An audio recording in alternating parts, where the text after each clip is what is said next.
Bata pa lang ako noon, mga 7 o 8 taong gulang. Madalas akong pumunta sa bahay ni Lola Felisa. Gustong-gusto ko doon dahil may lumang aparador siya na may salamin at sa loob nito ay maraming figurine na iba't ibang hayop. May parang aso na may sungay, ibon na tila nakangisi, kabayo na may pakpak, at palaka na may buntot. Pero ang pinaka nakakaakit sa akin ay isang figurine na parang pusa pero mas matulis ang ngipin at pula ang mga mata. Tuwing tinitingnan ko, parang nakatingin din siya pabalik. Isang hapon, hindi ko napigilan ang sarili ko. Dahan-dahan kong binuksan ang aparador. Parang may malamig na hangin na dumaan sa kamay ko, pero hindi ko pinansin. Kinuha ko ang figurine at mabilis na ibinulsa. Para akong nahipnotismo. Hindi ko rin maintindihan kung bakit ko ginawa. Pag-uwi namin, inilagay ko agad ang figurine sa tabi ng kama ko. Parang may kakaibang tuwa at takot na hindi ko maipaliwanag. Kinagabihan, may tumatawag kay Mama, si Lola. Ano ba, Nay? Figurine lang yun. Nairitang sabi ni Mama. Pero si Lola, nanginginig ang boses, parang umiiyak. Hindi lang figurine yan. Hindi dapat na ilalabas sa salamin ng isa doon. Delikado! Laruan lang naman yan. Hindi mo alam, Hiha. Hindi yan laruan, hindi yan basta bagay. Pamana yan ng pamilya ko at hindi dapat makawala.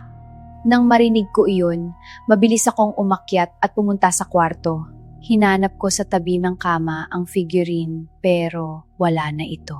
Parang kumabog ang puso ko. Nilingon ko ang kwarto at tiningnan ang mga sulok at doon ko nakita. Isang hayop na parang pusa, pero hindi normal na pusa. Mas malaki, mas matulis ang ipin at pulang-pula ang mga mata. Nakatingin sa akin, parang gutom at parang gusto akong lapitan. Hindi ako makagalaw. Nanlamig ang kamay at paa ko. Lumapit siya dahan-dahan, parang gusto niya akong dakmain. Akma siyang hahakbang muli pero bigla siyang tumigil. Tumingin sa bintana at tumalon palabas hanggang sa mawala ito sa dilim. Kinabukasan, maingay ang buong barangay. May mga patay na aso, pusa, manok at baboy. At may isang lalaki na halos mawala ng braso dahil sa malalaking kalmot na parang galing sa pusa. Napalunok si Mama. Ako naman, halos maiyak sa takot. Dumating si Lola. Hindi niya ako sinigawan pero seryoso ang mukha niya. Anak, ikaw ba ang kumuha? Hindi ako sumagot pero alam na niya ang totoo. Hinawakan niya ang balikat ko at ramdam ko na nanginginig ang kamay niya. Hindi ka niya sasaktan kasi ikaw ang nagpalaya. Akala niya amo ka niya. Lola, pasensya na po.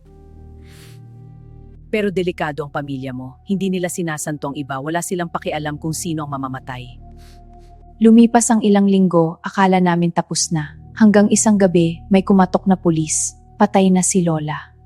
Wala siyang galos, wala ring dugo, pero basag ang aparador niya at lahat ng figurine nawala.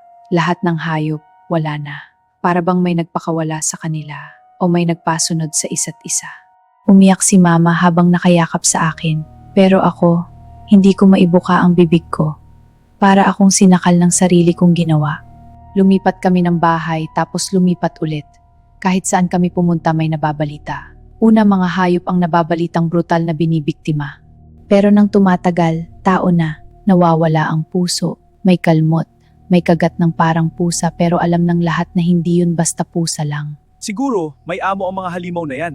Siguro sinusundan nila kung sino ang nagpakawala sa kanila. Para ba akong tinusok sa dibdib? Hindi ko alam kung ako ba ang tinutukoy. Hindi ko alam kung dapat ba akong matakot o umiyak. Pero alam ko ang totoo. Ako ang nagpalaya at sinusundan nila ako. At habang may mabibiktima pa sila, ligtas pa ang pamilya ko.